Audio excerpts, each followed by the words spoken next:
আর dear viewers, দেখেন আমার কাছে অনেক ওষুধ আছে। এই ওষুধগুলা আপনার খাওয়ার নিয়ম কি? 1 ধরেন, 2 ধরেন আমরা সিরাপ, এরকম আরো আছে এই হাড়ের ওষুধ, ব্যথার ওষুধ, ধরেন আপনি একটা ভিটামিন আছে, ঠিক আছে।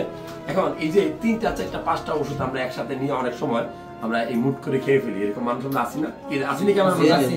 তো আমরা যদি এরকম ওষুধগুলা ধরেন গ্যাস্ট্রিকের ওষুধ, ব্যথার ওষুধ, একটা ভিটামিন ওষুধ একসাথে মুট করে খেয়ে ফেলি, তাতে কি হবে জানেন? আপনার ক্ষতি হবে। কারণ প্রত্যেকটা ওষুধেরই একটা ইন্টার ড্রাগ রিঅ্যাকশন আছে। একটা ওষুধের সাথে আরেকটা রিঅ্যাকশন করবে। প্রথমত বলবো যে একসাথে এই ওষুধগুলো খাওয়ার চেষ্টা করবেন না। আর যদি খান, আমরা কত কিপটা জন্মের কিপটা পানি তো খাই না, 1 ঢোক পানি দিয়ে আমরা এতগুলো ওষুধ খাই। তাতে কি হবে জানেন? আপনার এই ওষুধগুলা পেটের ভিতরে ভালো গলবে না। ডাইরেক্ট বাংলায় বলছি, এই ওষুধগুলা গলার জন্য প্রচুর পানি দরকার। কারণ প্রত্যেকটা ওষুধের কি একটা সারফেস এরিয়া থাকে।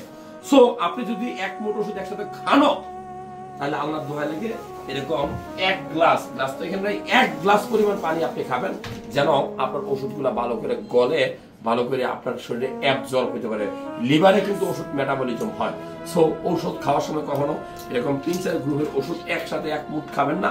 আর যদি খানো, প্লিজ বেশি করে পানি খাবেন। এই তথ্যগুলো ভালো লাগলে শেয়ার করবেন।